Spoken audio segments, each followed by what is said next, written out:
ഞാൻ എപ്പോഴും പറയുന്ന പോലെ മുല്ലപ്പെരിയാർ ഡാമാണ് ഇപ്പോഴത്തെ ഏറ്റവും വലിയ ചർച്ചാ വിഷയം എന്ന് പറയുന്നത്.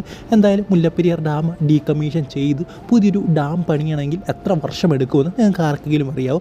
എന്തായാലും അതാണ് നമ്മൾ ഈ ഒരു വീഡിയോയിലൂടെ നോക്കാൻ പോകുന്നത്. എന്തായാലും ആദ്യമായിട്ടാണ് നിങ്ങൾ ഈ ഒരു ചാനലിൽ ഞാൻ എപ്പോഴും പറയുന്ന പോലെ ലൈക്ക് എന്ന് പറയുന്നത് ഭയങ്കര ഇമ്പോർട്ടൻ്റ് ആണ്. സോ 300 നമ്മുടെ ലൈക്കിൻ്റെ ടാർഗറ്റ്. എല്ലാവരും ഒന്ന് അതിലേക്ക് എത്തിക്കാനായിട്ട് ശ്രമിക്കുക. ഒരു ഡാം പണിയുക എന്നുള്ളത് അത്ര എളുപ്പമുള്ളൊരു പണിയൊന്നും അല്ല. അതായത് നല്ല സമയതാമസവും നല്ല ചിലവും വരുന്നൊരു പണിയാണ്. അതായത് ഈ 2012 ഈ ഒരു ഡാം പണിയണമെങ്കിൽ 400 കോടി രൂപ മതിയായിരുന്നു. പക്ഷേ ഇപ്പം നമുക്കറിയാം ഇപ്പോഴത്തെ കണക്കെന്ന് പറയുന്നത് ഏതാണ്ട് 1400 കോടി രൂപയാണ് മുല്ലപ്പെരിയാറിന് പകരം ഒരു ഡാം പണിയാൻ. സോ അത്രയും ഒരു വ്യത്യാസമുണ്ട്. ലോകത്തിലെ ഏറ്റവും വലിയ ഹൈഡ്രോ ഇലക്ട്രിക് ഡാം ഏതാണെന്ന് നിങ്ങൾക്കറിയാം. ആ ഒരു ഡാം എന്ന് പറയുന്നത് ചൈനയിലുള്ള 3 ജോർജസ് ഡാമാണ്. ആ ഒരു ഡാം പണിയാൻ എത്ര വർഷമായി എടുത്തതെന്ന് നിങ്ങൾക്കറിയാമോ? ഏതാണ്ട് 17 വർഷമാണ്.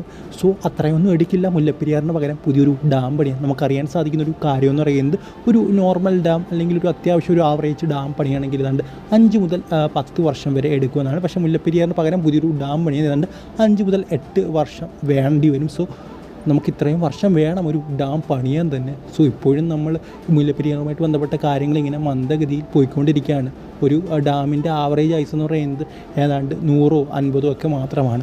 സോ ഇതിപ്പോൾ 100 50 ഒക്കെ കഴിഞ്ഞ് മുന്നോട്ട് പോയിക്കൊണ്ടിരിക്കുകയാണ്. മന്ത്രിമാരൊക്കെ പറയുന്നു വലിയ പ്രശ്നമില്ല എന്ന്. സോ അങ്ങനെ തന്നെ നമുക്ക് വിചാരിക്കാം വലിയൊന്നും പ്രശ്നം ഉണ്ടാകില്ല എന്ന്. ബട്ട് സുരക്ഷ എന്ന് പറയുന്നത്, സേഫ്റ്റി എന്ന് പറയുന്നത് വളരെയധികം ഇമ്പോർട്ടൻ്റ് ആണ്. സോ പെട്ടെന്ന് തന്നെ എന്തെങ്കിലും ചെയ്യാൻ പറ്റുമെങ്കിൽ ചെയ്യുക.